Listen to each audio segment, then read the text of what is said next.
people of the world, can we spare a little justice? Can we spare a little peace? Oh, children of the world, oh, people of the world, can we spare a little? بسم الله الرحمن الرحيم. الحمد لله رب العالمين، والصلاة والسلام على أشرف الأنبياء والمرسلين نبينا محمد وعلى آله وصحبه أجمعين. أحبتي في الله، أحييكم مرة أخرى بتحية الإسلام. السلام عليكم ورحمة الله وبركاته. We are continuing the previous episode, and the topic is still the interesting topic for all of us, is our children at schools. So it has two elements in it, the element of our children and the other element at school. Now, we are going to move a little bit to what happens at school.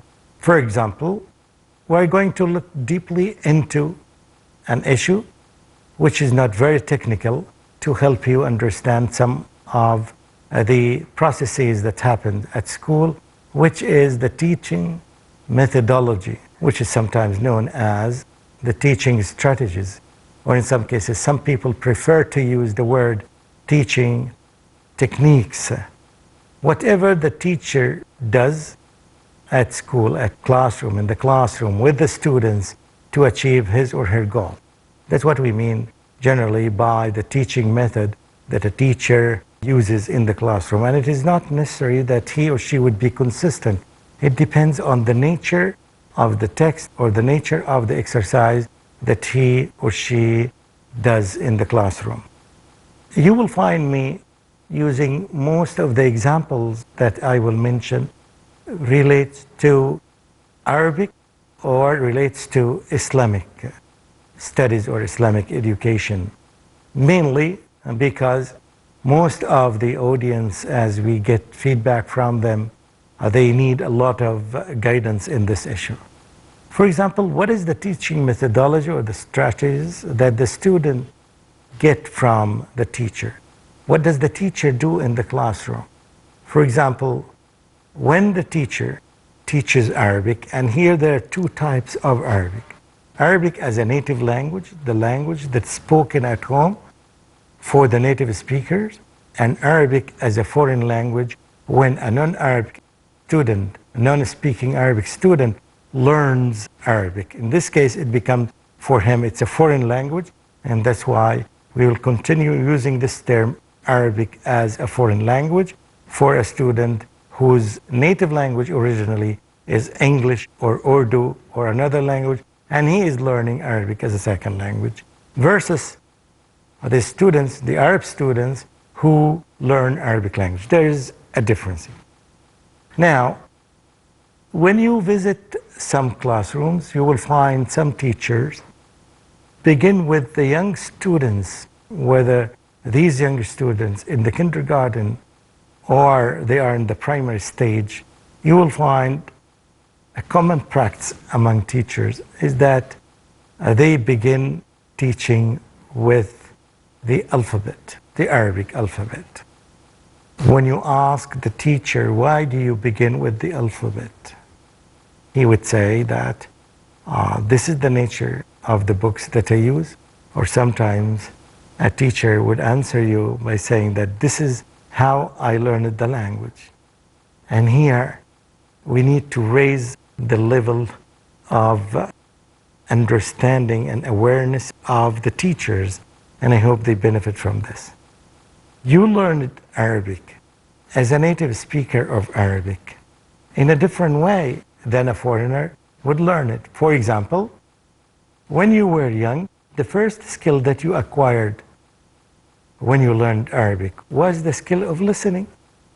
When you were young, you listened as a child for almost 1 year, or sometimes a year and a half, or sometimes 2 years. You listened to Arabic from your parents, from your other brothers and sisters, from the media. Everywhere around you, you listen to this language. So you practice the listening skill for a long time. And when you started speaking. You started first babbling for a few days or a few weeks, and then after that you started speaking a word or a phrase, and you continued after that using phrases and sentences.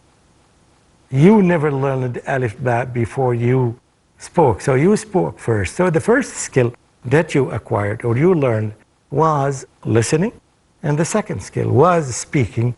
And then when you were 3 or 4 or 5 years old, you joined the school, and usually you had the option between two things.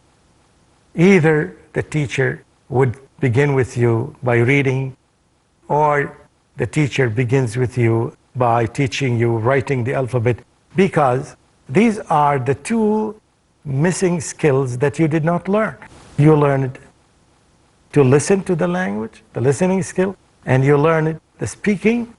What is missing in you is the reading and the writing. And I myself prefer that you begin with reading. And as you know that you can begin reading as early as even a year and a half, 2 years. We find lots of parents are putting their kids on their laps and reading pictorial stories with them. I mean by pictorial stories, I mean a story that has a one word and one picture on the page, or sometimes 2 words and 1 picture. It has a lot of pictures that would help the child read, and at the same time he or she would learn the meaning of that. And here is a very important issue.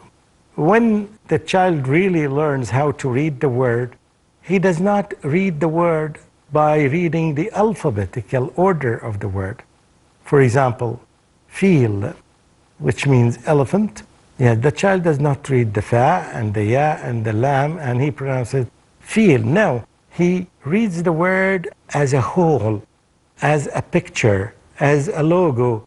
And what helps him to say it correctly is that when he heard the word many times in his lifetime, so it becomes very easy for him or for her to repeat it.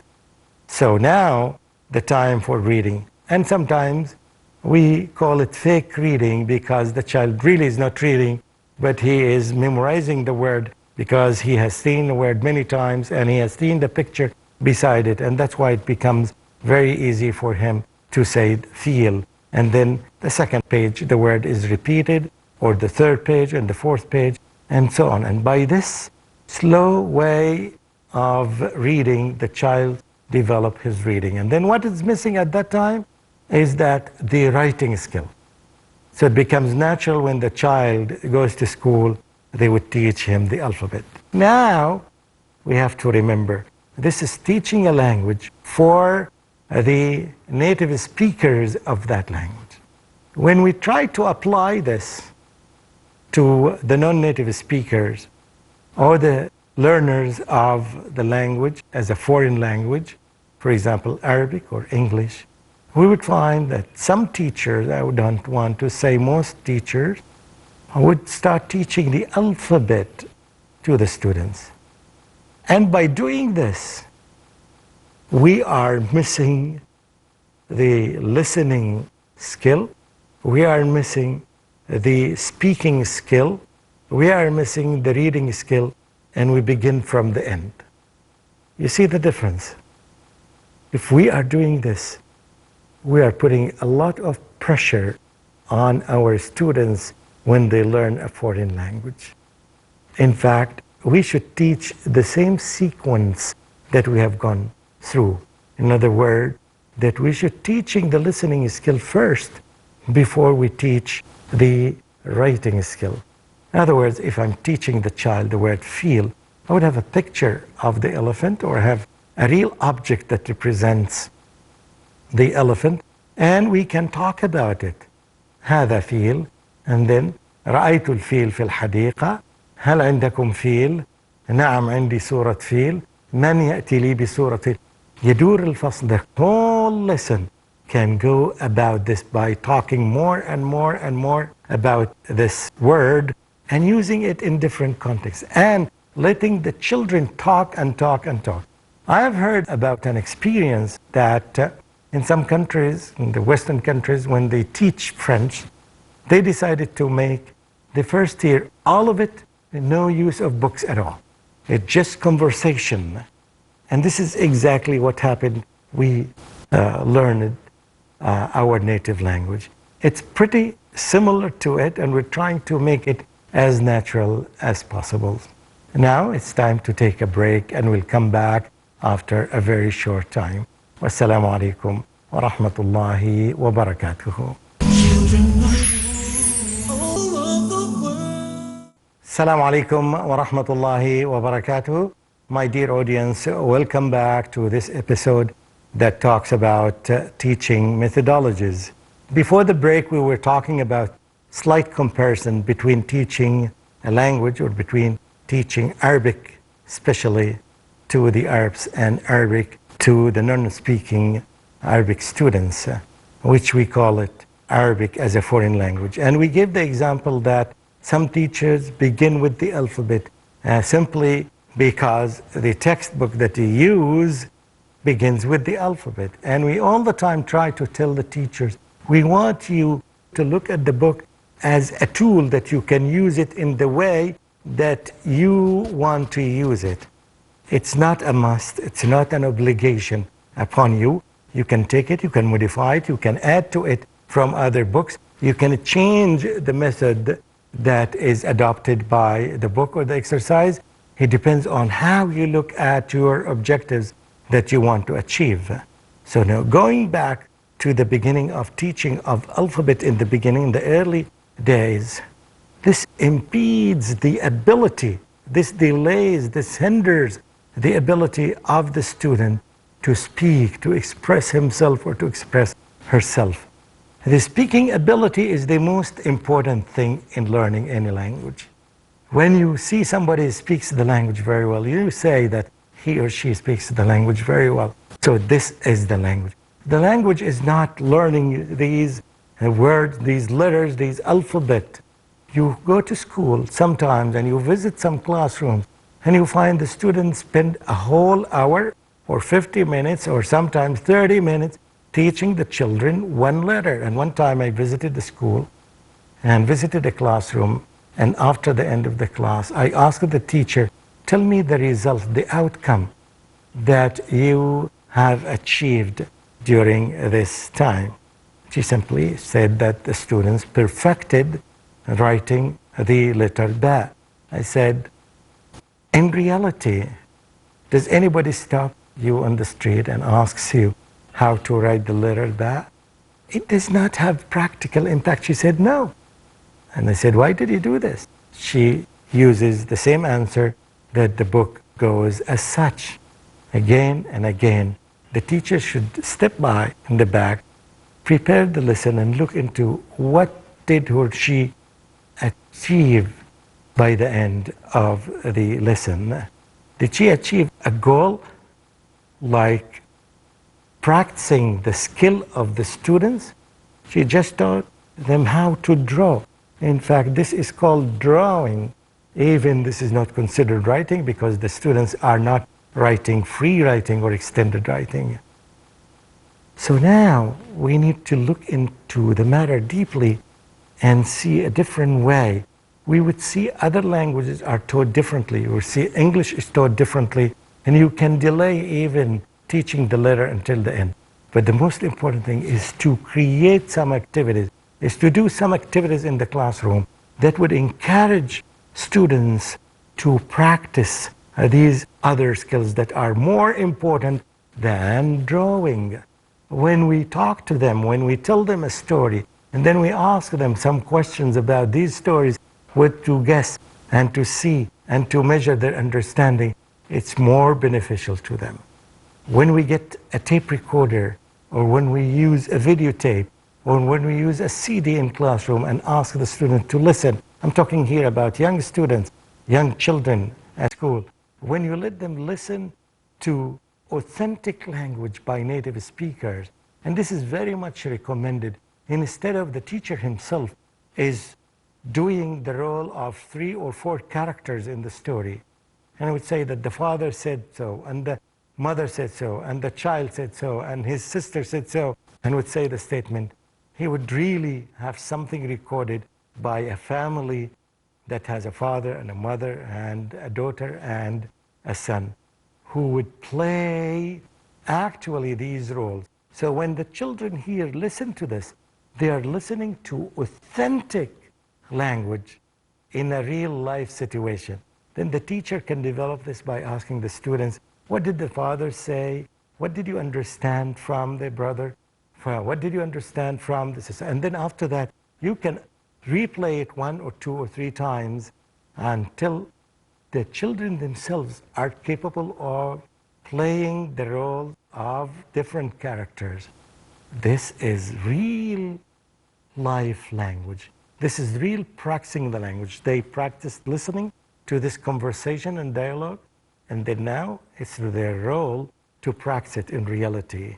Even if they make mistakes, it's not important that they quote and repeat the same statements exactly as they are. Even if they make mistakes, the teacher should allow them to make these mistakes because it's very early for them to be corrected. But if the teacher finds the mistake is repeated in many situations, he or she would step in and would correct it. But let the play, let the game, let the role playing of the students continue. This is a scenario of having how to focus on the skill of listening and the skill of speaking very much. And then after that, we can continue thinking of some skills that would help students use the main vocabulary that they learned in the text in real life situations. As I mentioned, for example, if we are talking about the word qalam, which is a pen, right? They can use it. We can ask the students, how many pens do you have? Tell me the colors of the pens that you have. When was the last time you bought a pen? Tell me what type of pens you like. Open your bag and show me how many pens you have. And then we would ask each 2 students or group of students would talk about this. And now you will find by the end of 5 minutes, you will find each student use the word pen or qalam many times in such a short time. It becomes next to impossible that the child would forget this word after a short time. It becomes part of him because he used it in real life. So when you start asking the student in the classroom, don't ever use translation in the beginning. Just use the native language. Use Arabic with the students. And by saying that, أعطني القلم, خذ القلم, give me the pen, take the pen. Don't use English, I'm just explaining the concept to you. But use the pen in real life situation. ضع القلم في الحقيبة, هات القلم من الحقيبة, and use it in different contexts. Because scholars say, learning the word in isolation is much, much better than learning the alphabet. Because the word conveys a meaning, but the alphabet does not convey a meaning, which makes sense, it has a rationale. And the scholars say also, learning a word in a sentence is much better than learning a word in isolation, which also makes sense because in real life, we don't speak words, but we speak phrases and sentences. A meaningful phrase or a meaningful sentence. Nobody in his life or in her life talks in isolation, words in isolation. So now learning a word in a sentence is stronger than learning a word in isolation. And the third step is learning the word in a context, in a pattern that repeats itself. Like, I have a pen, I have a tissue, I have a notebook, I have a book. So this is a pattern. We're only changing one word at a time, but we're using the same pattern or the same context. And then after that, learning a word in different contexts. And by doing this, it becomes very easy for the child to remember the word because he or she has already used it in reality and in different contexts. Look at the effect of this and the outcome that happens at the end of a 30-minute period or a 40-minute period. You will find the students have opportunity to practice the language. Then finally at the end, we can show them the word, how it is written, and we can give them some assignments to help them write the word at home in different contexts and in different places. This is just one of the strategies that we hope that the teachers of Arabic and teachers of other languages as a foreign language would adopt and try to develop. There are many other strategies that the teachers need, but definitely teachers need some training from a type of a trainer who has the expertise in the field and would guide them to do that. And if there is no trainer, usually in every school, you can find other teachers who teach other languages. So you can go and observe those teachers and how they teach and see by yourself how they teach, for example, English as a foreign language to the students, and you can learn from them. Use these techniques and apply them to Arabic as a foreign language or apply them to French as a foreign language. The most important thing here is to get the strategies and the techniques and the activities from the people who have the expertise and try to utilize them in your classroom. And I hope one day, and I hope that this day will be soon, that when we visit classrooms, especially in the early days of teaching the language, we don't see that the teachers are sticking and putting themselves in this area of teaching the alphabet, that really the result of it slows down the progress of the students and slows down the learning of the students more than it encourages it. I hope this concept is clear to the parents at home who teach their kids at home or to the teachers at school who teach children at school. By this, I will end up my episode today, and I hope you got some benefit from it. And the most important thing is that you apply this benefit practically to your children at home or at school. Wassalamu alaikum wa rahmatullahi wa barakatuhu. Mamdouh Mohamed. Oh, people of the world, can we spare a little justice?